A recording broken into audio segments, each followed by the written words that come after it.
মধ্যরাতে ঢাকা বিশ্ববিদ্যালয় ও ৭ কলেজের শিক্ষার্থীদের তুমুল সংঘর্ষ, ধাওয়া পাল্টা ধাওয়া, পুলিশের সাউন্ড গ্রেনেড নিক্ষেপ, লাঠিচার্জ, আহত অন্তত ৪৪ জন।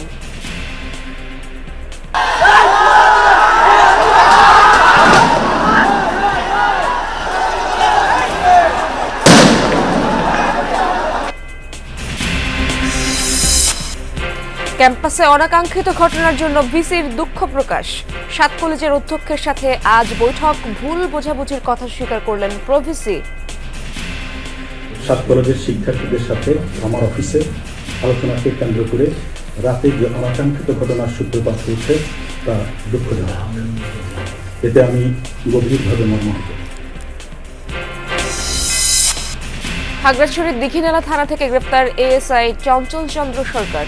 জুলাই আন্দোলনে রামপুরায় ছাদে ঝুলে থাকা ব্যক্তিকে গুলি চালানোর অভিযোগ তার বিরুদ্ধে। গণতন্ত্র ও সুশাসন নিশ্চিত করা না গেলে বাংলাদেশে কমতে পারে মার্কিন সহায়তা, শঙ্কা বিশ্লেষকদের। কঠিন হতে পারে ভারত ও চীনের সাথে ভারসাম্যপূর্ণ সম্পর্ক রক্ষা। যেই জায়গাতে তার অর্থনৈতিক বেনিফিট থাকবে সেই সব দেশের সাথে তার এক ধরনের সম্পর্কের জোরালো সৃষ্টি হবে। চীনের ক্ষেত্রে তার একটা এক্সেপশন হওয়ার সম্ভাবনা আছে, ভারতের ক্ষেত্রে এক্সেপশন হওয়ার সম্ভাবনা, এবং দুটোই বাংলাদেশের অর্থনীতি এবং বাংলাদেশের স্থিতিশীলতার সাথে জড়িত। টাঙ্গাইলে ১৫ বছরের কিশোরী জড়িয়েছে পর্নোগ্রাফির মতো ভয়াবহ অপরাধে। নগ্ন ভিডিও বানিয়ে ব্ল্যাকমেইল করত শিক্ষক শিক্ষার্থীদের। গ্রেপ্তারের পর বিস্মিত পুলিশও। তার মোবাইল, ডিবি যত কিছু আছে, ল্যাপটপ, সব কিছু আমরা জব্দ করে নিয়ে আসি। এসে এক পর্যায়ে আমরা পরীক্ষা নিরীক্ষা করে দেখতে পাই যে এই মেয়েই এগুলা করতেছে। রাজশাহী বিশ্ববিদ্যালয়ের সমাবর্তনে প্রধান অতিথি নিয়ে জটিলতা। রাষ্ট্রপতি নয়, প্রধান উপদেষ্টাকে চান শিক্ষার্থীরা। ডক্টর ইউনূস সময় দিলে চূড়ান্ত হবে দিনক্ষণ।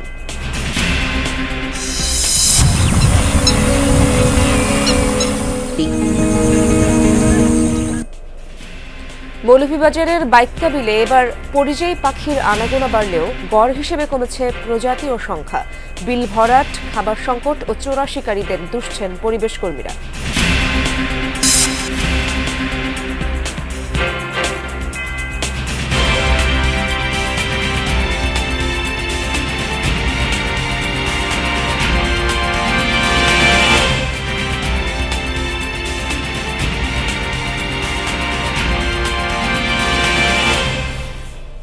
আমন্ত্রণ যমুনা নিউজে, আপনাদের সঙ্গে আছি আমি ইশরাত জাহান। এতক্ষণ শিরোনাম দেখছিলেন। রোববার রাতে রাজধানীর নীলক্ষেত পরিণত হয়েছিল রণক্ষেত্রে। ঢাকা বিশ্ববিদ্যালয় অধিভুক্ত ৭ কলেজের শিক্ষার্থীদের সাথে ঢাকা বিশ্ববিদ্যালয়ের শিক্ষার্থীদের ধাওয়া পাল্টা ধাওয়া ও ইটপাটকেল নিক্ষেপের ঘটনা ঘটে। এতে আহত হয়েছে সাংবাদিক সহ অন্তত ৪৪ জন। বিজিবি ও পুলিশের প্রায় ৩.৫ ঘন্টার চেষ্টায় রাত ২:৩০টার দিকে পরিস্থিতি নিয়ন্ত্রণে আসে। ঢাকা বিশ্ববিদ্যালয়ের প্রভিসির অসদাচরণকে কেন্দ্র করে রাতে এভাবেই রণক্ষেত্রে পরিণত হয় নীলক্ষেত এলাকা। রোববার রাত ১১টার কিছু আগে ঢাকা বিশ্ববিদ্যালয়ের অধিভুক্ত ৭ কলেজের শিক্ষার্থীরা নীলক্ষেত মোড়ে অবস্থান নেয়। এক পর্যায়ে তারা ইটপাটকেল ছুটতে ছুটতে ঢাকা বিশ্ববিদ্যালয়ের দিকে প্রবেশ করে। পিছু হটতে বাধ্য হয় ঢাকা বিশ্ববিদ্যালয়ের শিক্ষার্থীরা। কিছুক্ষণ পরে শক্তি সঞ্চয় করে ফিরে এসে পাল্টা ধাওয়া দেয় ঢাকা বিশ্ববিদ্যালয়ের শিক্ষার্থীরা। এবার পিছু হটে ৭ কলেজের শিক্ষার্থীরা। এ সময় কলেজের মূল ফটকের তালা ভেঙে বেরিয়ে পড়েন ইডেন কলেজের ছাত্রীরা। যোগ দেয় অন্য ৬ কলেজের ছাত্রদের সাথে।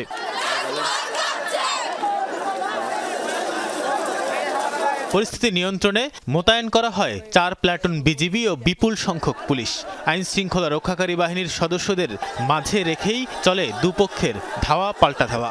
শিক্ষার্থীদের ছত্রভঙ্গ করতে পুলিশ সাউন্ড গ্রেনেড ও টিয়ার গ্যাস ব্যবহার করে।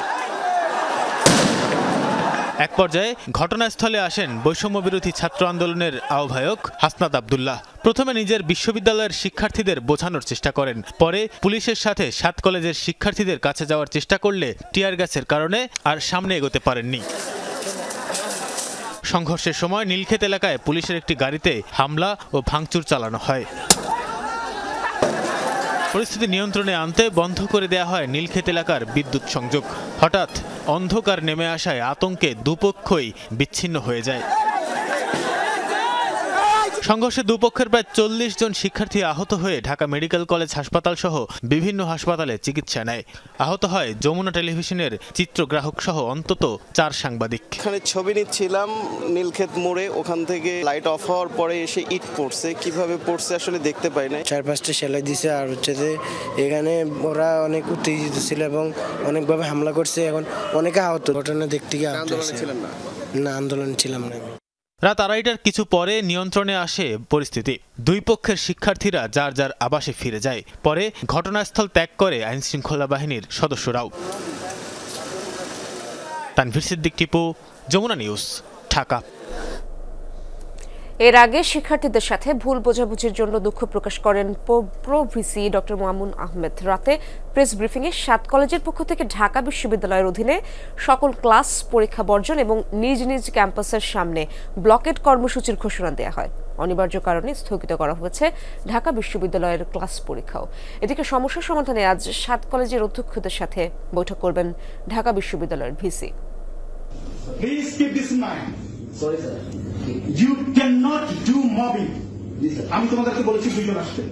নিজ কার্যালয়ে এভাবেই 7 কলেজের শিক্ষার্থীদের শাসাচ্ছিলেন ঢাকা বিশ্ববিদ্যালয়ের উপ উপাচার্য অধ্যাপক মামুন আহমেদ।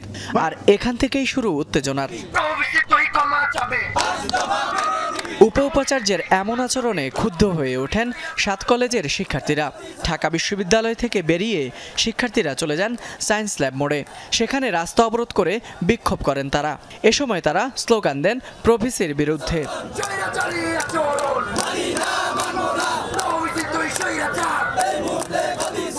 এ সময় রাস্তায় তীব্র যানজটের সৃষ্টি হয়।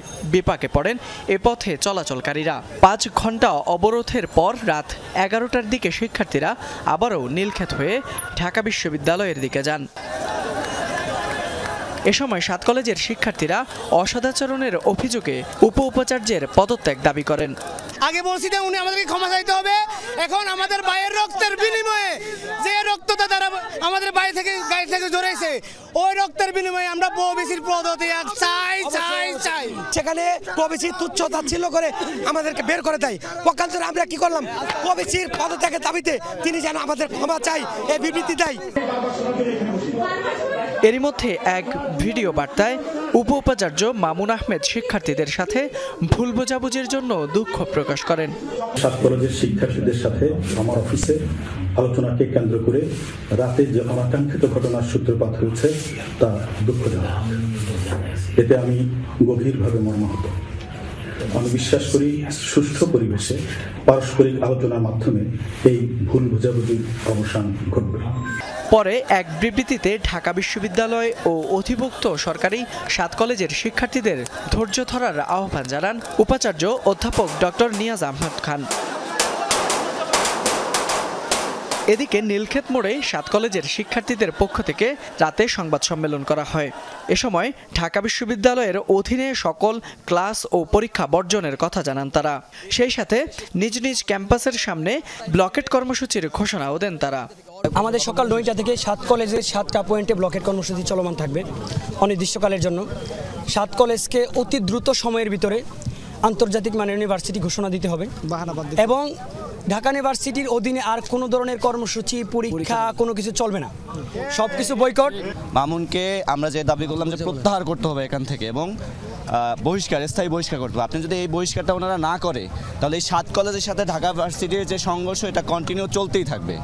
আমরা এই প্রভিসিকে বহিষ্কার না হওয়া পর্যন্ত আমরা এই 7টা পয়েন্ট ছাড়ব না। এদিকে আজ অনিবার্য কারণে ঢাকা বিশ্ববিদ্যালয়ের সকল ক্লাস ও পরীক্ষাও স্থগিত করা হয়েছে। ফয়সাল মাহমুদ, যমুনা নিউজ, ঢাকা। ঢাকা বিশ্ববিদ্যালয় এলাকার সবশেষ পরিস্থিতি জানার চেষ্টা করব আমার সহকর্মী রিয়াজ রায়হান সেখানে রয়েছেন। রিয়াজ, ঢাকা বিশ্ববিদ্যালয় এলাকায় এখনকার পরিস্থিতি আপনি কেমন দেখছেন এবং সারা রাতই তো ভীষণ একটা উত্তাল পরিস্থিতি ছিল, এখন সেখানকার কি অবস্থা? এখন পরিস্থিতি আপাতত স্বাভাবিক, কারণ দিনের কেবল শুরু হয়েছে এবং ঢাকা কলেজের শিক্ষার্থীরা তারা যেটি ঘোষণা দিয়েছিল গতকাল রাত 3টা অর্থাৎ ভোর রাতের দিকে, সে অনুযায়ী সকাল 9টা থেকে তাদের যে আন্দোলন কর্মসূচি সেটি তারা শুরু করবে এবং ঘোষণা অনুযায়ী 7 কলেজের শিক্ষার্থীরা ঢাকা শহর অচলের একটি ঘোষণা দিয়েছেন এবং এখন সেটি কি তাদের শুধুমাত্র যে 7টি কলেজ রয়েছে সেই 7টি কলেজের সামনে হবে নাকি পুরো ঢাকা শহরে বিভিন্ন মোড়ে মোড়ে করবেন তারা সে বিষয়ে এখনও স্পষ্ট নয়। তবে আগাম প্রস্তুতি নিয়ে রেখেছে ঢাকা বিশ্ববিদ্যালয় কর্তৃপক্ষ, তারা সকল ক্লাস পরীক্ষা বন্ধ রেখেছে। পাশাপাশি নীলক্ষেত মোড় দিয়ে ঢাকা বিশ্ববিদ্যালয়ে যে মুক্তি এবং গণতন্ত্র তোরণ রয়েছে যেখান দিয়ে ঢাকা বিশ্ববিদ্যালয়ের প্রবেশ পথ, সেই প্রবেশ পথটির একটি অংশ বন্ধ করে দেওয়া হয়েছে যাতে কোনো ধরনের সমস্যার সৃষ্টি হলে সেই প্রতিরোধমূলক ব্যবস্থা নেওয়া যেতে পারে। সে কারণে একটি পথ খুলে রেখে আরেকটি পথেই দ্বিমুখী যান চলাচলগুলো করছে। পাশাপাশি আপনি দেখতেই পাচ্ছেন যে নীলক্ষেতের মোড়ে যে নিউমার্কেট থানা রয়েছে সেই নিউমার্কেট থানার সামনে অতিরিক্ত পুলিশ মোতায়েন করা হয়েছে এবং বিজিবির মোতায়েনের একটি সম্ভাবনা রয়েছে, যেহেতু গতকালকে 2 প্লাটুন বিজিবি মোতায়েন ছিল। সেই সংঘর্ষ থামাতে ঢাকা বিশ্ববিদ্যালয় এবং 7 কলেজের শিক্ষার্থীদের মধ্যকার যে সংঘর্ষ ছিল সেটি। আমরা ঢাকা বিশ্ববিদ্যালয় কর্তৃপক্ষের এখন পর্যন্ত কেউ আসেনি যদিও এখানে, তবে ঢাকা বিশ্ববিদ্যালয়ের উপাচার্যের সঙ্গে 7 কলেজের অধ্যক্ষদের একটি সভা রয়েছে, সেই সভায় আসলে গুরুত্বপূর্ণ সিদ্ধান্ত হতে পারে। কারণ যেহেতু এই 7 কলেজের অধিভুক্তি নিয়ে নানা ধরনের সমস্যা চলছিল গত কয়েক বছর ধরেই, মূলত আসলে যখন অধিভুক্তি হয় তখন তারপর থেকে পরীক্ষা, ফল প্রকাশ সব কিছু মিলে একটি সমস্যা তৈরি হয়েছিল। ঢাকা বিশ্ববিদ্যালয়ের সঙ্গে দূরত্ব বাড়তে থাকে এবং সেই দূরত্বে আজকে এমন পর্যায়ে গিয়ে ঠেকেছে যে কয়েকদিন পরপরই আন্দোলন করতে হচ্ছে 7 কলেজের শিক্ষার্থীদের এবং সেই আন্দোলনকে কেন্দ্র করে ঢাকা বিশ্ববিদ্যালয়ের শিক্ষার্থীদের সঙ্গে একটি বৈরী মনোভাব বা বৈরী আচরণ সেটিও ঘটছে আমরা দেখেছি। সুতরাং তার ফল হিসেবে সর্বশেষ গতকাল রাতভর এখানে একটি সংঘর্ষের ঘটনা ঘটেছিল। তো দেখা যাক, এখনও সময় আছে, যে সকাল 9টার দিকে যেহেতু কর্মসূচি শুরু হওয়ার কথা, তার পরবর্তীতে কোনো খবর থাকলে অবশ্যই আপনার কাছ থেকে জেনে নেব। ধন্যবাদ আপনাকে। ছাত্র জনতার আন্দোলনের সময় রামপুরায় নির্মাণাধীন ভবনের ছাদের কার্নিশে ঝুলে থাকা ব্যক্তিকে গুলির ঘটনায় পুলিশের উপপরিদর্শক চঞ্চল চন্দ্র সরকারকে গ্রেফতার করা হয়েছে। রোববার খাগড়াছড়ি জেলার দীঘিনালা থেকে তাকে গ্রেফতারের পর ঢাকায় আনা হয়। দীঘিনালা থানা পুলিশের ভারপ্রাপ্ত কর্মকর্তা মোহাম্মদ জাকারিয়া জানান, রোববার রাতে 9টার দিকে চঞ্চল চন্দ্র সরকারকে দীঘিনালা থানা থেকে গ্রেফতার করে আন্তর্জাতিক অপরাধ ট্রাইব্যুনাল। এ সময় তাদের সাথে ছিল ঢাকা থেকে যাওয়া পুলিশের একটি বিশেষ ইউনিট। তিনি বলেন, আন্তর্জাতিক অপরাধ ট্রাইব্যুনালের সহকারী অ্যাটর্নি জেনারেল তানভীর হাসান জোহার নেতৃত্বে রাতে চঞ্চল সরকারকে গ্রেপ্তার করা হয়। গ্রেপ্তারের 15 মিনিটের মাথায় তাকে নিয়ে ঢাকার উদ্দেশ্যে রওনা হন আইনশৃঙ্খলা বাহিনী। নভেম্বর থেকে দীঘিনালা থানায় কর্মরত ছিলেন এএসআই চঞ্চল চন্দ্র সরকার।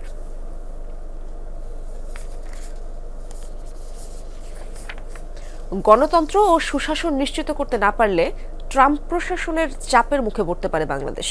এতে করে বাংলাদেশে মার্কিন সহায়তাও কমতে পারে বলে আশঙ্কা বিশ্লেষকদের। বলছেন, যুক্তরাষ্ট্রের চীন নীতি বাংলাদেশের প্রতিরক্ষা খাতে প্রভাব ফেলার শঙ্কাও উড়িয়ে দেওয়া যায় না। আর চীন ও ভারত 2 প্রতিবেশীর সাথে আগের মতো ভারসাম্যপূর্ণ সম্পর্ক রাখাও কঠিন হতে পারে ধারণা তাদের। সেক্ষেত্রে কোনো একটি পক্ষ বেছে নেওয়ার চাপও বাড়তে পারে ঢাকার ওপর।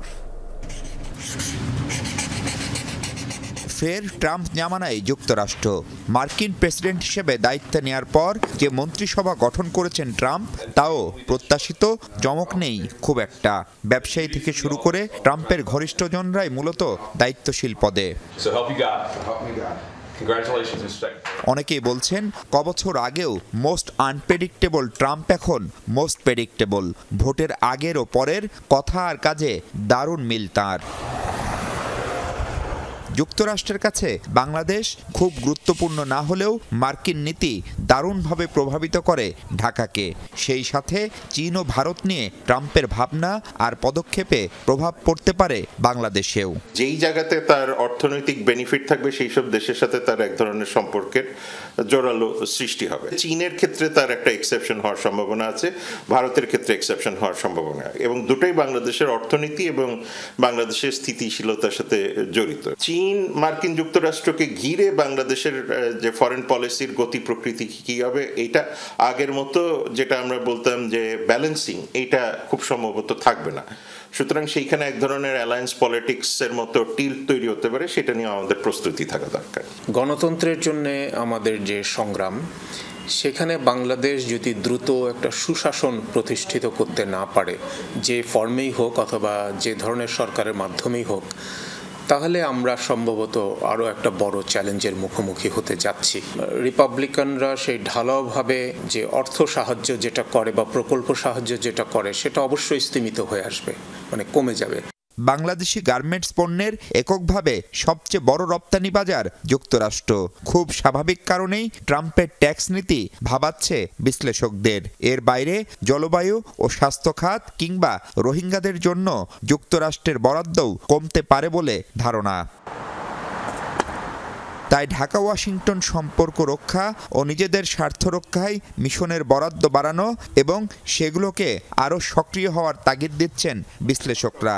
পাশাপাশি উন্নয়ন করতে হবে অভ্যন্তরীণ পরিস্থিতিরও। দূতাবাস যেটা আছে ওয়াশিংটনে, এটাকে সম্পূর্ণ ঢেলে সাজানো, অনেক বেশি আর্থিক দিকটাও চিন্তা করতে হবে, কারণ মার্কিন যুক্তরাষ্ট্রের বর্তমান প্রশাসনের লবির কিন্তু একটা বড় রকমের ভূমিকা থাকবে আগামী 4 বছর। সুতরাং সেই জায়গাতে আমাদেরকে এখন মনোযোগ দিতে হবে। মার্কিন পররাষ্ট্র নীতিতে চীন নীতিটা গুরুত্বপূর্ণ হয়ে উঠে, তখন হয়তো আমাদের প্রতিরক্ষা নীতিতেও কিছুটা প্রভাব ফেলবে। যুক্তরাষ্ট্রের বেশ কতগুলো প্রস্তাব অনেক দিন থেকেই ঘোরাঘুরি করছে, ঝুলে আছে। ওগুলোর পরিপ্রেক্ষিতে নতুন ধরনের কোনো ব্যবস্থার জন্য মার্কিন যুক্তরাষ্ট্রের দিক থেকে চাপ আসতে পারে। এগুলো মোকাবেলার জন্য আমাদের একটা ক্রেডিবল গভর্নমেন্ট দরকার, পপুলার গভর্নমেন্ট দরকার, at the same time good governance দরকার। ডোনাল্ড ট্রাম্প প্রশাসনের অগ্রাধিকার যুক্তরাষ্ট্রের অর্থনৈতিক স্বার্থ রক্ষা, সেটি মাথায় রেখেই কূটনীতিকদের কাজ করার পরামর্শ দিলেন এই দুই বিশ্লেষক। মাহফুজ মিশু, যমুনা নিউজ, ঢাকা। ঢাকা চট্টগ্রাম মহাসড়কের সীতাকুণ্ড এলাকায় আগুনে পুড়েছে একটি তেলের দোকান। রোববার রাতে ফৌজদারহাটের ওয়্যারলেস কলোনি এলাকায় এই ঘটনা ঘটে। স্থানীয়রা জানায় দোকানটি থেকে তেল বিক্রি করা হতো। হঠাৎ তেল বোঝাই একটি ড্রামে বিস্ফোরণ থেকে এই আগুনের সূত্রপাত। মুহূর্তেই তা আশপাশে ছড়িয়ে পড়ে। খবর পেয়ে ফায়ার সার্ভিসের 3 ইউনিটের 45 মিনিটের চেষ্টায় আগুন নিয়ন্ত্রণে আনে। এ সময় বন্ধ থাকে মহাসড়কের গাড়ি চলাচল। এখনও নিশ্চিত হওয়া যায়নি ক্ষয়ক্ষতির পরিমাণ সম্পর্কে। পর্নোগ্রাফিতে মাত্র 15 বছরের এক কিশোরীর নাম ওঠায় তোলপাড় টাঙ্গাইল। টার্গেট ছিল টাঙ্গাইলের বিভিন্ন প্রতিষ্ঠানের শিক্ষক আর শিক্ষার্থী। ছবি এডিট করে নগ্ন ভিডিও বানিয়ে ব্ল্যাকমেইল করে টাকা আদায় করা হতো। গ্রেপ্তারের পর রীতিমতো বিস্মিত পুলিশ।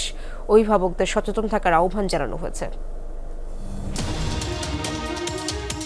দীর্ঘদিন ধরেই ভুয়াপুরের বেশ কিছু প্রতিষ্ঠানের শিক্ষক শিক্ষার্থীরা পাচ্ছিলেন এমন আপত্তিকর মেসেজ, শিকার হচ্ছিলেন ব্ল্যাকমেইলের। ভুক্তভোগীরা জানালেন বিভিন্ন গ্রুপ থেকে ফেসবুক মেসেঞ্জারে প্রথমে আসত নক, পাঠানো হতো এডিটেড ছবির নগ্ন ভিডিও। এরপর ভয়ভীতি দেখিয়ে টাকা দাবি। জানা যাচ্ছিল না তারা আসলে কারা। যারা ভুক্তভোগী তারা তো এসএসসি পরীক্ষার্থী মেয়েরা এবং কিছু টিচার, এদেরকে নিয়ে ছবি নিয়ে ভিডিও বানানো হয়েছে আর কি, পর্নোগ্রাফি ভিডিও। আমার মেয়ে আমাকে হুমকি দেয় যে মা, এইগুলো যদি মানুষ আমার গ্রুপে যদি দেওয়া হয় আমি কিন্তু সুইসাইড করবো, তুমি যদি এগুলো বের করতে না পারো আমি কিন্তু মুখ দেখাইতে পারবো না। বিষয়টি জানার পর প্রতিকারের চেষ্টা করেন এক মানবাধিকার কর্মী। তাকেও দেওয়া হয় হুমকি ধামকি। এটা কিন্তু অনেক বড় একটা সাহসের দরকার। উইদাউট এনি সাপোর্ট, মানে ব্যাকআপ, শুধু ইন্ডিভিজুয়ালি একটা মেয়ে এই কাজটা করবে, এটা সম্ভব না। We need to go back to the family history, যে আসলে এই ফ্যামিলিতে এই ধরনের অপরাধের প্রবণতা আছে কিনা। পরে পুলিশের দ্বারস্থ হন ভুক্তভোগীরা। যোগাযোগ করা হয় গুগল, ফেসবুক কর্তৃপক্ষের সাথে। তদন্তে বেরিয়ে আসে আইডি ব্যবহারকারীর পরিচয়। তাতে বিস্মিত পুলিশ। অভিযুক্ত মাত্র 15 বছর বয়সী এক কিশোরী। গেল 20 জানুয়ারি তাকে গ্রেফতার করা হয়। যে মেয়ে তাদের বিরুদ্ধে কথা বলে তাদেরই বলতেছে যে আমি ডাউনলোড দিতেছি, তোরটা কালকে আসতেছে। তার মোবাইল, ডিবি যত কিছু আছে, ল্যাপটপ, সব কিছু আমরা জব্দ করে নিয়ে আসি। এসে এক পর্যায়ে আমরা পরীক্ষা নিরীক্ষা করে দেখতে পাই যে এই মেয়ে এগুলো করতেছে। একজন কিশোরীর এত বড় অপরাধে জড়িয়ে পড়ায় হতবাক সাধারণ মানুষ। তারা বলছেন অল্প বয়সীদের হাতে স্মার্টফোন তুলে দেয় বাড়ছে ঝুঁকি। সচেতন থাকতে হবে অভিভাবকদের। শিক্ষক ফ্যামিলির আর কি মেয়ে, আর মেয়ের বয়স আনুমানিক 15 বছর। এত অল্প বয়সে একটা মেয়ে এই ধরনের একটা নিন্দনীয় কাজের সাথে সম্পৃক্ত, এটা আসলে মেনে নেওয়ার মতো না। সে যে জায়গায় থাকে সেই জায়গায় প্রযুক্তি কতটা অত্যাধুনিক, এটাও একটা ব্যাপার। মানুষের জন্য অনেক ক্ষতিকর, এটা তো ঠিক না। এদের শাস্তিমূলক ব্যবস্থা করা দরকার। এরই মধ্যে আদালতের মাধ্যমে কারাগারে পাঠানো হয়েছে অভিযুক্তকে। ওবায়দুর রহমান, যমুনা নিউজ। কুমিল্লার বুড়িচংয়ে অস্ত্রের মহড়া, চাঁদাবাজি, জমি দখল থামছেই না। স্থানীয়দের অভিযোগ, প্রতিবাদ করলেই চালানো হয় হামলা, নির্যাতন। মামলা হলেও সন্ত্রাসীরা আইনের আওতায় আসছে না। তবে পুলিশ বলছে সন্ত্রাসীদের ধরতে অবৈধ অস্ত্র উদ্ধারে অভিযান অব্যাহত রয়েছে। কুমিল্লার বুড়িচংয়ের ময়নামতি এলাকায় গত 16 জানুয়ারি পুলিশের সামনে হামলার শিকার হন প্রবাসী সুলতান আহমেদ পরিবারের কয়েকজন সদস্য। পিটিয়ে ও কুপিয়ে আহত করা হয় তাদের। এই পরিবারের সদস্য বাংলাদেশি বংশোদ্ভূত ব্রিটিশ নাগরিক হাসনাত হুসাইন গত 8 ডিসেম্বর বুড়িচংয়ে নিজ গ্রামে বেড়াতে আসেন। 29 জানুয়ারি ফিরে যাওয়ার কথা ছিল তার। হামলার শিকার হাসনাত এখনও হাসপাতালে চিকিৎসাধীন। ভুক্তভোগী প্রবাসী পরিবারের অভিযোগ, ময়নামতি এলাকায় তাদের জমি দীর্ঘদিন ধরে দখল করে রেখেছে স্থানীয় যুবলীগ নেতা পরিচয়ধারী মোতাব্বের আহমেদ জনি। আওয়ামী লীগ সরকার পতনের পর সম্প্রতি দেশে আসেন পরিবারটির কয়েক সদস্য। ওই জমিতে ভবন নির্মাণ করতে গেলে বাধা দেয় জনি, চাঁদাও দাবি করা হয়। এর জেরে জনির নেতৃত্বে চালানো হয় হামলা। আমরা এখানে বিল্ডিংয়ের টিলের কাজ ধরলাম, যে মনে করলাম যে এত বছর আমরা এসব করতে পারি নাই, চাঁদাবাজি, হুমকি, হামলা এসবের ভয় আর আসিও নাই, কাজও করি নাই। সে এসে চাঁদাবাজি চাইছে। আমাদের 2-3 জনকে একদম সিরিয়াসলি ইনজার্ড করছে আর কি। এবং আসার সময় সে ফায়ারিং করতে করতে আসছে এবং উপস্থিত ছিল এখানে, পুলিশের সামনে ছিল। 10 লাখ টাকা এইখানে আমরা বিল্ডিং উঠে দিয়েছি, এটার চাঁদাবাজি টাকা দিতে। এ ঘটনায় মামলা হলেও গ্রেপ্তার হয়নি কেউ। মামলা তুলে নিতে হুমকি দিচ্ছে আসামিরা। পুলিশের সামনে তো এখানে মারামারি হয়েছে, পুলিশে দেখলো নিজের চোখে। এখন কেন গ্রেপ্তার হয়েছে না, কি কারণ, এটা তো আর জানি না। এর আগে গত 4 অক্টোবর অস্ত্রসহ গ্রেপ্তার হয় জনি। অভিযোগ আছে জামিনে মুক্তি পেয়েই আবারও ত্রাসের রাজত্ব কায়েম করেছে সে। জমিনটা হচ্ছে ঝাড়ুয়ারদারের, দখল করে রাখছে জনি। আওয়ামী লীগের মনে করেন সময় তারা তো এলাকায় প্রভাব বিস্তার করছে, বহুত মানুষের বহুত জমি টমি লুটপাট করছে। প্রচুর অস্ত্র নিয়ে ধরা পড়ছে, কোর্টে চালান করে দিছে, আবার সে জামিনে আইসা আবার জনগণের সাথে এভাবে অত্যাচার নির্যাতন করতে আছে। পলাতক আসামিদের ধরতে পুলিশ সচেষ্ট বলে জানিয়েছেন বুড়িচং থানার ওসি। আর পুলিশ সুপার জানিয়েছেন অবৈধ অস্ত্র উদ্ধারে নিয়মিত অভিযান চলছে।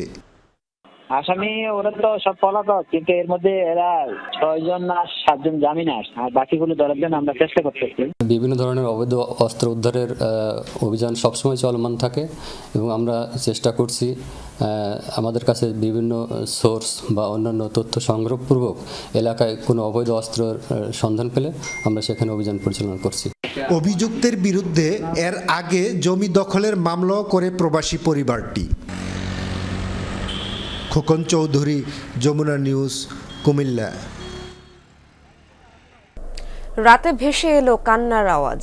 বিচালি গাদায় মেলে 5 দিন বয়সী ফুটফুটে কন্যা শিশু। আইন অনুযায়ী শিশুটির অভিভাবক নিয়োগ করবে শিশু কল্যাণ বোর্ড। সভার সিদ্ধান্ত মেনেই আদর্শ দম্পতিকে দেওয়া হবে ভরণ পোষণের দায়িত্ব, বলছে সমাজসেবা কার্যালয়। পৃথিবী দেখার আগেই দেখতে হয়েছে নির্মমতা। জন্মের পর যার মায়ের কোলে পরম মমতায় থাকার কথা ছিল, সেই ফুটফুটে শিশুকে ফেলে রাখা হয়েছিল খড়ের গাদায়। শুক্রবার রাতে সাতক্ষীরার তালা উপজেলার সুজানশান গ্রামে মুস্তাফিজুর রহমানের বাড়ির বাইরে থেকে ভেসে আসে কান্নার শব্দ। বাড়ির লোকজনের দাবি, কান্নার উৎস ধরে এগোতেই তারা খড়ের গাদায় পরিত্যক্ত অবস্থায় দেখতে পান কন্যা নবজাতককে। এ সময় এক প্রতিবেশীও সেখানে উপস্থিত ছিলেন। বাচ্চা আমাদের বিচলি গাদার ভিতরে ছিল। আমার শ্বশুর নামাজ পড়ে আসতেছিল, তাই তখনই কাঁদতেছিল, তাই দেখে বাচ্চা। আমরা তাকে বাপ মা হিসাবে গ্রহণ করতে পারে, সে এমন স্নেহ মমতা দিয়েই মানুষ করার চেষ্টা করব। 17 বছর ধরে নিঃসন্তান মোস্তাফিজ মঞ্জিলা দম্পতি। জেনে বুঝেই শিশুটিকে এই বাড়িতে রাখা হয়েছে বলে ধারণা স্থানীয়দের। ওই বাড়ি যদি তুই যায় তাহলে বাচ্চাটা মানুষ হবে, এই হিসাব করে এরা এই পাশে ঢুকে এই বাড়ি তুই চলে গেছে। এনাদের কাছে থাকলে বাচ্চাটা খুব নিজের বাচ্চার মতন মানুষ হতে পারবে। এটা এলাকার বাচ্চা হয়তো তাহলে এত সময় খোঁজাখোঁজ হয়ে যেত বা জানাজানি হয়ে যেত। আর লোক যেভাবে আসা যাওয়া করতেছে সে কালকে রাত্রিতে আর এই পর্যন্ত কোনো খোঁজাখোঁজ তো কোনো পাওয়াই গেল। আইন অনুযায়ী শিশুটির অভিভাবক নিয়োগ করবে শিশু কল্যাণ বোর্ড। সভার সিদ্ধান্ত মেনেই আদর্শ দম্পতিকে দেয়া হবে ভরণ পোষণের দায়িত্ব, বলছে সমাজসেবা কার্যালয়। শিশু কল্যাণ বোর্ড মনে করে ওই দম্পতির কাছে ওই বাচ্চাটা ভালো থাকবে এবং বাচ্চার জন্য আদর্শ জায়গা, তাহলে সেখানে তারা দিতে পারে। আর যদি মনে করে যে না, ওই দম্পতির কাছে বাচ্চাটা সুরক্ষা নিশ্চিত হবে না, তাহলে তারা বিকল্প সুন্দর কোনো ব্যবস্থার কথা ভাবতে পারে। সমাজসেবা অফিসের চিকিৎসকদের ধারণা, নবজাতকের বয়স সম্ভবত 5 দিন। শিশুটিকে দত্তক নিতে এরই মধ্যে আবেদন করেছে একাধিক দম্পতি। জারিন অর্নি, যমুনা নিউজ। ফেব্রুয়ারির মাঝামাঝিতে রাজশাহী বিশ্ববিদ্যালয়ে দ্বাদশ সমাবর্তনের প্রস্তুতি নিয়েছে প্রশাসন। তবে প্রধান অতিথি কাকে করা হবে তা নিয়ে তৈরি হয়েছে জটিলতা। বিশ্ববিদ্যালয়ের আচার্য রাষ্ট্রপতিকে অতিথি হিসেবে চান না শিক্ষার্থীরা, তারা চান প্রধান উপদেষ্টা ডক্টর মোহাম্মদ ইউনূসকে। কিন্তু প্রশাসন এখনও তার সঙ্গে সাক্ষাতের সুযোগ পায়নি। ফলে নির্ধারিত সময়ে সমাবর্তন নিয়ে চ্যালেঞ্জের মুখে পড়েছে বিশ্ববিদ্যালয়। 1953 সালে রাজশাহী বিশ্ববিদ্যালয়ের প্রথম সমাবর্তন অনুষ্ঠিত হয়।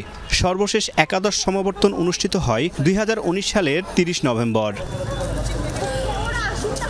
2023 সালের নভেম্বরে সমাবর্তনের তারিখ নির্ধারণ করা হলেও অনিবার্য কারণ দেখিয়ে তা স্থগিত করেছিল বিশ্ববিদ্যালয় প্রশাসন। পরে উপাচার্য সহ বিশ্ববিদ্যালয় প্রশাসন রাষ্ট্রপতি ও বিশ্ববিদ্যালয়ের আচার্য মোহাম্মদ শাহাবুদ্দিনের সঙ্গে সৌজন্য সাক্ষাৎ করে গত বছরের 28 নভেম্বর নতুন তারিখ নির্ধারণ করেছিল। কিন্তু 5 আগস্ট সরকার পতন ও বিশ্ববিদ্যালয়ে নতুন প্রশাসন আসায় নির্ধারিত সময়ে সমাবর্তনের আয়োজন করা সম্ভব হয়নি। এবার 17 ফেব্রুয়ারি সমাবর্তনের প্রাথমিক দিনক্ষণ নির্ধারণ করা হলেও কে অতিথি হবেন তা নিশ্চিত করা যায়নি। বিশ্ববিদ্যালয়ের শিক্ষার্থীদের দাবি, প্রধান অতিথি হিসেবে রাষ্ট্রপতিকে মেনে নিবে না তারা। তাই গ্রহণযোগ্য সমাবর্তনের জন্য প্রধান উপদেষ্টাকে নিয়ে আসতে হবে। প্রত্যাশার জায়গাটা 36,000 শিক্ষার্থীই দেখতেছে, কিন্তু সংকটের যে জায়গাগুলো এগুলো কয়েকজনকে দেখতে হবে যে সমাবর্তন হওয়ার থেকে গুরুত্বপূর্ণ সমাবর্তন কতটুকু গ্রহণযোগ্য হবে। শিক্ষার্থীরা বলছেন নিয়মিত সমাবর্তন অনুষ্ঠান জরুরি, কিন্তু তার চেয়েও জরুরি এই আয়োজনটিকে বিতর্কমুক্ত রাখা। সিনিয়র জুনিয়র যে একটা মিলন মেলা যে হয় সেটা বিশ্ববিদ্যালয়ে হোক, এটা বিশ্ববিদ্যালয়ের পরিবেশের জন্য যেরকম জরুরি, এটা আসলে কি বলবো, একজন বিশ্ববিদ্যালয়ের শিক্ষার্থী হিসেবে অনেক বড় পাওয়া। প্রতি বছর যেন সমাবর্তন হয়, যাতে একটা করে ব্যাচ বের হলে সাথে সাথে তাদের সমাবর্তন হয়। আমরা এমন কিছু রূপরেখা চাই বিশ্ববিদ্যালয়ের তরফ থেকে, যাতে করে এই সমাবর্তনে যারা আসছে তারা যেন ভবিষ্যতে বুদ্ধিভিত্তিকভাবে এবং আর্থিকভাবে শিক্ষার্থীদের যদি সহযোগিতা করতে চায়, প্রশাসনকে যদি সহযোগিতা করতে চায়, এই ধরনের একটা ফোরাম যেন বিশ্ববিদ্যালয় করে রাখতে পারে। প্রধান উপদেষ্টা এলে উত্তরাঞ্চলের শিক্ষা ব্যবস্থার উন্নয়নে নতুন প্রতিশ্রুতিও মিলবে বলে আশাবাদী শিক্ষার্থীরা। যদি প্রতি বছর সমাবর্তনটা হয় তাহলে আমাদের নিজেদের মধ্যে বন্ডিং হবে। এই ধারাবাহিকতাটা অব্যাহত থাকবেন এবং তিনি রাজশাহী বিশ্ববিদ্যালয়ের জন্য বা উত্তরবঙ্গে পিছিয়ে পড়া মানুষ বা জাতিগোষ্ঠীর জন্য কিছু সুবর্ণ বা কিছু ভালো কিছু বই আনবে।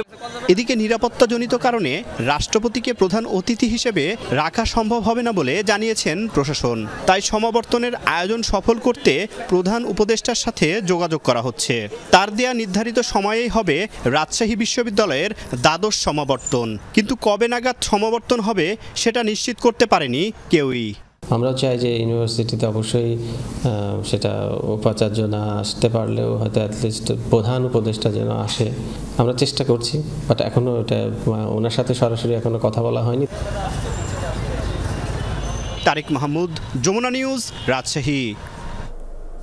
কুষ্টিয়া পৌর বিএনপির আহ্বায়ক কমিটি বাতিলের দাবিতে মশাল মিছিল করেছে পদ বঞ্চিত নেতাকর্মীরা। রোববার সন্ধ্যায় জেলা বিএনপির আহ্বায়ক কমিটির সদস্য মহিউদ্দিন চৌধুরী মিলনের নেতৃত্বে শহরের বড়বাজার থেকে মিছিল বের করা হয়। মিছিলটি প্রধান সড়ক ঘুরে বকচত্বরে গিয়ে শেষ হয়। এ সময় মহিউদ্দিন চৌধুরী মিলন বলেন, যারা দীর্ঘদিন জুলুম নির্যাতনের শিকার হয়েছে সেই সব ত্যাগী নেতাকর্মীদের বাদ দিয়ে শনিবার পৌর বিএনপির 31 সদস্য বিশিষ্ট আহ্বায়ক কমিটি অনুমোদন দেওয়া হয়েছে। জেলা বিএনপির আহ্বায়ক এবং সদস্য সচিব স্বৈরাচারী আচরণ করেছেন। অবিলম্বে এই কমিটি বাতিল করে ত্যাগী নেতাকর্মীদের অন্তর্ভুক্তির জন্য কেন্দ্রীয় নেতাদের দৃষ্টি আকর্ষণ করেন তিনি। মৌলভীবাজারের বাইক্কা বিলে এবছর ৩৮ প্রজাতির ৭,৮৭০টি পাখির দেখা মিলেছে। বাংলাদেশ বার্ড ক্লাবের শীতকালীন পাখি গণনায় এই তথ্য উঠে আসে। গত বছরের চেয়ে এবার পাখি কিছুটা বাড়লেও গড় হিসেবে কমেছে পরিযায়ী পাখির প্রজাতীয় সংখ্যা। বিল ভরাট, খাদ্য সংকট, চোরা শিকার এর কারণ বলছেন পরিবেশ কর্মীরা। পাখিদের কলকাকলি, বিস্তীর্ণ আকাশে ঝাঁক ধরে উড়ে বেড়ানো, বাইক্কা বিলে নয়নাভিরাম এ দৃশ্য চোখ জোড়াবে যে কারোরই। শীতের শুরু থেকেই নানা জাতের পরিযায়ী পাখির আনাগোনা শুরু হয় বাইক্কা বিলে। গিরি, বেলে, সরালি, ধূসর ও লালচে বক সহ প্রায় ৩৮ প্রজাতির পাখির দেখা মেলে এখানে। হিজল তমালের এই জলাবনে আছে স্থায়ী বাসিন্দা, কালেম, বক আর শালিকও। সব মিলিয়ে পাখিপ্রেমী আর দর্শনার্থীদের স্বর্গ মৌলভীবাজারের এই জলাধার। আমার অনেক ভালো লাগছে এবং আমি যে পাখিগুলো দেখেছি সেগুলো অনেক দূরে ছিল, তাই বোঝা যায়নি, কিন্তু সেখানে আমাদের পানকৌড়িয়া ছিল এবং আমার যে এখানে এসেছি আমার খুব ভালো লেগেছিল। পরিবেশটা অনেক সুন্দর এবং মনোমুগ্ধকর। এখান থেকে সূর্য অস্ত দেখতে অনেক ভালো লাগে। অনেক ছবিও তুলেছি আমরা। সাইনবোর্ডের মধ্যে অনেক পাখির নামও লেখা ছিল, তো সেখান থেকে আমরা অনেক পাখির নাম জেনেছি। তবে বাংলাদেশ বার্ড ক্লাবের তথ্য মতে গত বছরের চেয়ে এবার পাখি কিছুটা বাড়লেও গড় হিসেবে কমেছে পরিযায়ী পাখির প্রজাতি ও সংখ্যা।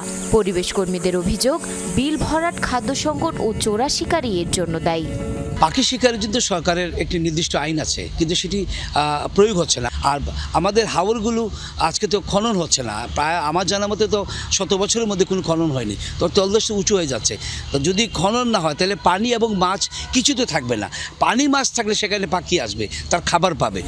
শিকারীদের বিরুদ্ধে ব্যবস্থা নেওয়ার কথা জানিয়েছেন বন বিভাগের কর্মকর্তারা।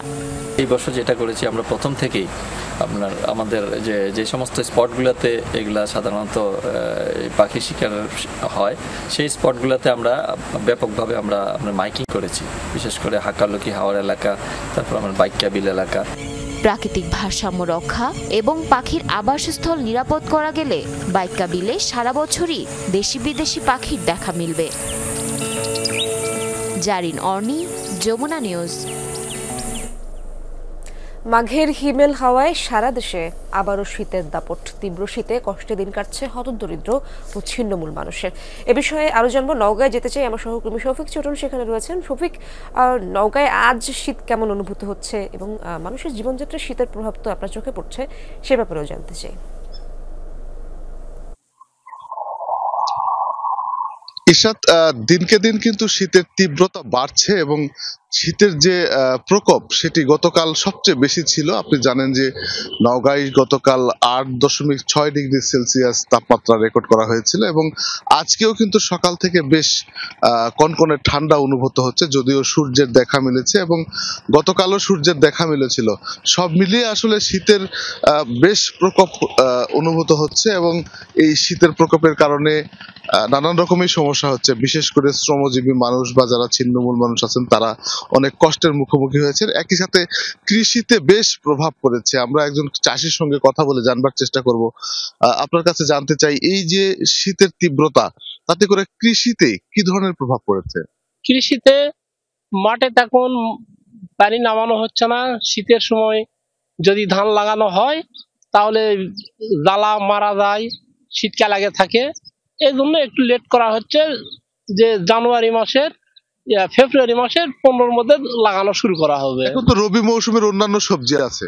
হ্যাঁ, আলু আছে। এই শীতের কারণে আলু মোটামুটি ভালো হয়েছে, কিন্তু এই শীতের কারণে এখন গাছ মারা যাবে। এই জন্য আলু, এই শীতের কারণে আলু বেশি দিন থাকবে না। আর কেন, সমস্যা কি কি? সমস্যা এই যে শীত, কুয়াশা পড়লে ওষুধে আটকে না। 5 বার 6 বার তো আমরা ওষুধ দিয়ে ফেলাছি অলরেডি, তারপরেও আটকিবে না। আর তার মানে হচ্ছে যে কৃষিতে ব্যাপক প্রভাব পড়েছে। ইশরাত, আমি যদি বলি যে রবি মৌসুমের যেমন শিশির বা বিশেষ করে কুয়াশার কারণে বেশ ক্ষতি হয়, ঠিক তেমনি বীজতলা যেগুলো তৈরি করা হচ্ছে বড় মৌসুমে সেই বীজতলার ক্ষতি হয়। সব মিলিয়ে আসলে যেমন কৃষিতে ব্যাপক প্রভাব পড়েছে, তেমনি জনজীবনে এই শীতের তীব্রতার কারণে প্রভাব পড়েছে। অনেকেই অসুস্থ হচ্ছেন, হাসপাতালে ভর্তি হচ্ছেন, বিশেষ করে ঠান্ডাজনিত রোগে আক্রান্ত হচ্ছেন বিভিন্ন বয়সের মানুষ। ধন্যবাদ আপনাকে শফিক। একের পর এক যুদ্ধবিরতির শর্ত ভেঙে আবারও লেবাননে যুদ্ধ পরিস্থিতির সৃষ্টি করছে ইসরায়েল। রোববার নেতানিয়াহু বাহিনীর তাণ্ডবে প্রাণ হারান দক্ষিণ লেবাননের 15 বাসিন্দা, আহত হন কমপক্ষে 83 জন। চুক্তি অনুযায়ী অঞ্চলটি থেকে সেনা প্রত্যাহার করেনি তেল আবিব, বলছে হিজবুল্লাহর অবকাঠামো ধ্বংস করতে আরও সময় দরকার, তাই সম্পূর্ণরূপে সেনা প্রত্যাহারে আরও 1 মাস সময় চাইতে পারে নেতানিয়াহু প্রশাসন। দক্ষিণ লেবাননের বুর্জ আল মলুকে নিজ নিজ ঘরে ফিরছিলেন সাধারণ লেবানিসরা। আচমকাই তাদের লক্ষ্য করে গুলি ছোড়ে ইসরায়েলি সৈন্যরা, হতাহত হন অনেকে। হিজবুল্লাহর সাথে 2 মাস আগে হওয়া যুদ্ধবিরতি চুক্তি অনুযায়ী অঞ্চলটিতে থাকার কথা নয় ইসরায়েলি সেনাদের।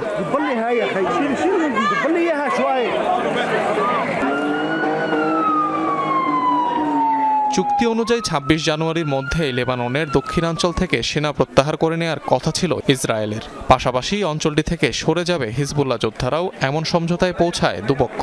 চুক্তি অনুযায়ী হিজবুল্লাহ সরলেও অবস্থান ধরে রেখেছে ইসরায়েলি সেনারা। সেনা প্রত্যাহারের ডেডলাইন পার হলেও দক্ষিণ লেবাননে নিজেদের উপস্থিতি বজায় রাখার কথা জানিয়েছে তেল আবিব। প্রধানমন্ত্রীর কার্যালয় থেকে প্রকাশিত এক বিজ্ঞপ্তিতে জানানো হয় সে তথ্য। তবে ঠিক কী কারণে এই বিলম্ব তা জানায়নি নেতানিয়াহু প্রশাসন। অঞ্চলটিতে ঠিক কতজন ইসরায়েলি সেনা এখনও রয়েছে এমন তথ্যও দেয়নি তেল আবিব। আর কতদিনই বা তারা অবস্থান করবে অন্যের ভূখণ্ডে জানায়নি সে তথ্য। তবে মধ্যস্থতাকারী এক মার্কিন সূত্র জানিয়েছে হিজবুল্লাহর অবকাঠামো ধ্বংস করতে আরও সময় চায় ইসরায়েল, তাই দক্ষিণাঞ্চল থেকে সম্পূর্ণরূপে সেনা প্রত্যাহার করতে অতিরিক্ত 30 দিন সময় নেওয়ার পরিকল্পনা রয়েছে নেতানিয়াহু বাহিনীর। এদিকে ইসরায়েলের একগুঁয়েমির কারণে অঞ্চলটির দায়িত্বে মোতায়েন করা যাচ্ছে না লেবাননের সেনাবাহিনীকে। এমন টানাপোড়েনে কার্যকর করা যাচ্ছে না যুদ্ধবিরতি চুক্তি। যে কোনো সময় আবারও বাঁধতে পারে যুদ্ধ, শঙ্কা জাতিসংঘের। এদিকে যুদ্ধবিরতির চুক্তি বাস্তবায়নে হিজবুল্লাহ ইসরায়েল দুপক্ষকে আহ্বান জানিয়েছেন মধ্যস্থতাকারী ফরাসি প্রেসিডেন্ট ম্যাক্রো। দীর্ঘ 15 মাসের সংঘাতের পর গেল নভেম্বরে যুদ্ধ বন্ধে হিজবুল্লাহর সাথে চুক্তি করে ইসরায়েল। অনিক রহমান, যমুনা নিউজ। দীর্ঘ 4 দশক কেটেছে অন্ধকারে। ইসরায়েলি কারাগারে থাকায় দেখা হয়নি খোলা আকাশ। অবশেষে যুদ্ধবিরতির শর্ত অনুযায়ী বন্দি দশা থেকে মুক্তি মিলল ইসরায়েলি কারাগারের টানা সবচেয়ে দীর্ঘ সময় থাকা ফিলিস্তিনি নাগরিক মোহাম্মদ আল তুসরের। ছাড়া পেয়েছেন 2 দফায় 44 বছর সাজা খাটা আরেক ফিলিস্তিনি নাইল ভারঘুতিও। ইসরায়েলি কারাগারে টানা সবচেয়ে বেশি সময় বন্দী থাকা ফিলিস্তিনি মোহাম্মদ আল তুস ভয়ঙ্কর বন্দিশালায় কাটিয়েছেন টানা 40 বছর। অবশেষে ইসরায়েল হামাস যুদ্ধবিরতির জেরে মুক্তি পেয়েছেন তিনি। বছরের পর বছর স্বামীর অপেক্ষায় থাকা স্ত্রী এক পর্যায়ে অসুস্থ হয়ে পড়েন শোকে। 1 বছর কোমায় থেকে 2015 সালে মৃত্যুর মাধ্যমে অপেক্ষার প্রহর শেষ হয় তার। 2023 সালে গাজায় যুদ্ধ শুরুর আগে মাসে একবার বাবার সাথে দেখা করার অনুমতি পেত ছেলে থায়ের তুস। বাবার মুক্তিতে আবেগাপ্লুত থায়ের। আল্লাহর কাছে লাখো শুকরিয়া যে বাবা মুক্তি পেয়েছেন। 1985 সালে বন্দী হয়েছিলেন আর এখন তার বয়স 69 বছর। এত দীর্ঘ সময় পর সে স্বাধীনতার স্বাদ পাচ্ছেন, এই অনুভূতি বলে বোঝানোর মতো না। ইসরায়েলি কারাগারে দীর্ঘ সময় বন্দী থাকা আলোচিত আরেক ফিলিস্তিনি নাইল বারঘুতি 2 দফায় বন্দী ছিলেন 44 বছর। 1978 সালে এক ইসরায়েলি বাস ড্রাইভারকে হত্যা করায় মাত্র 19 বছর বয়সে কারাবন্দী হয়েছিলেন তিনি। টানা 33 বছর সাজা ভোগের পর 2011 সালে পান মুক্তি। মাত্র 32 মাসের মাথায় 2014 সালে আবারও ইসরায়েলি কারাগারে পাঠানো হয় বারঘুতিকে। সেই থেকে কেটে গেছে আরও 11 বছর। যুদ্ধবিরতির শর্ত অনুযায়ী ইসরায়েলের কারাগার থেকে মুক্তি পেয়েছেন নাইল বারঘুতি। তার অপেক্ষায় দীর্ঘ সময় পার করছেন স্ত্রী ইমান নাফি। বিশ্বাস ছিল এবার তার স্বামী ঘরে ফিরবেই। স্বামী কারাগারে থাকা অবস্থাতে আত্মঘাতী হামলার অভিযোগে 10 বছর জেল খেটেছেন ইমান নাফিও। আমি ঘর নতুন করে সাজিয়েছি। ওর জামা কাপড় এত পুরনো হয়ে গেছে যে সব ছিঁড়ে গেছে, তাই নতুন জামাও কিনেছি। গত 2 বছর নাইলের সাথে দেখা করার অনুমতিও পাইনি। গাজায় যুদ্ধবিরতির শর্ত অনুযায়ী এখন পর্যন্ত মুক্তি পেয়েছেন 290 ফিলিস্তিনি। তাজরিয়ান সোফান, যমুনা নিউজ। দর্শক, এই ছিল যমুনা নিউজে। এতক্ষণ সাথে থাকার জন্য ধন্যবাদ সবাইকে।